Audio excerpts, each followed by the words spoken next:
Okay बेटा, तो यहाँ पर हमें प्रश्नोत्तर करने हैं। तो यहाँ पर हम अपना पहला प्रश्न देखेंगे कि लाला छाऊलाल की आर्थिक स्थिति कैसी थी। आर्थिक स्थिति से हमारा क्या अर्थ है कि उनके पास धन कैसा था, कैसा उनका जीवन जीने का तरीका था।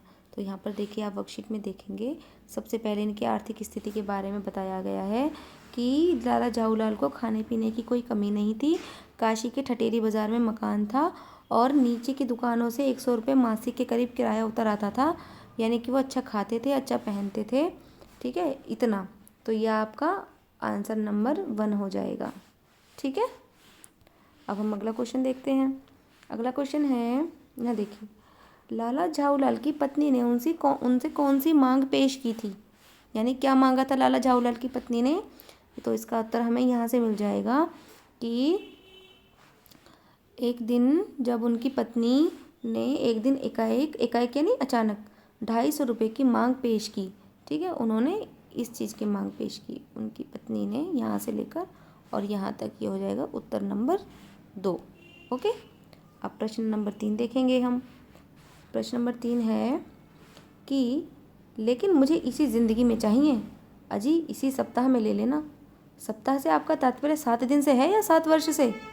लाला छाऊलाल व उनकी पत्नी के बीच की इस बातचीत से क्या पता चलता है, ये आपको लिखना है।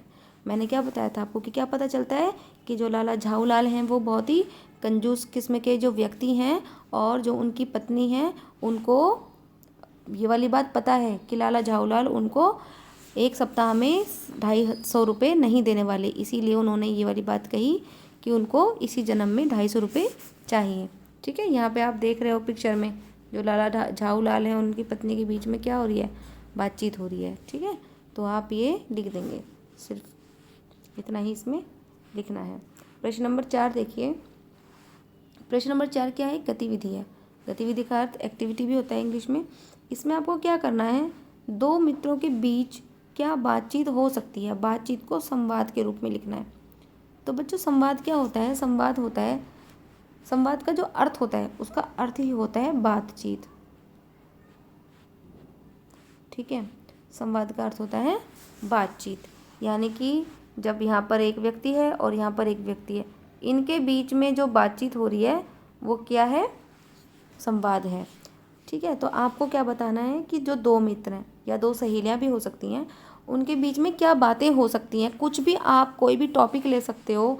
यानी कि या तो आप कोई त्योहार का टॉपिक ले सकते हो, ठीक है, या फिर आप किसी खेल का टॉपिक ले सकते हो, या फिर आप अपनी ऑनलाइन क्लास का टॉपिक ले सकते हो। ठीक है, या फिर आप अपने घर में कोई बात है, कोई फंक्शन है, किसी की शादी है, आप उसका टॉपिक ले सकते हो। या फिर आप कहीं घूमने गए हो या आपका मित्र कहीं घूमने गया है, उसका टॉपिक ले सकते हो।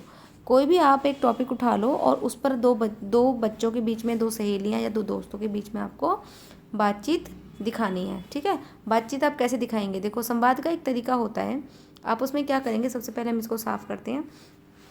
संवाद में ये देखना कि जैसे आपने नाम ले लिया सीता और गीता। ठीक है, दो सहेलियाँ हैं सीता और गीता नाम की। तो सीता, पहले आप लिखेंगे सीता, सीता के सामने डैश लिखेंगे, करेंगे, और फिर उसके द्वारा जो बातें बोली गई हैं उनको लिखेंगे। फिर जब गीता बोलेगी तो गीता का नाम लिखेंगे, एक डैश खींचेंगे और सामने गीता की बोली हुई लाइनें लिखोगे। यानी कि जैसे हम बातचीत में बोलते हैं वैसे आपको लिखना है।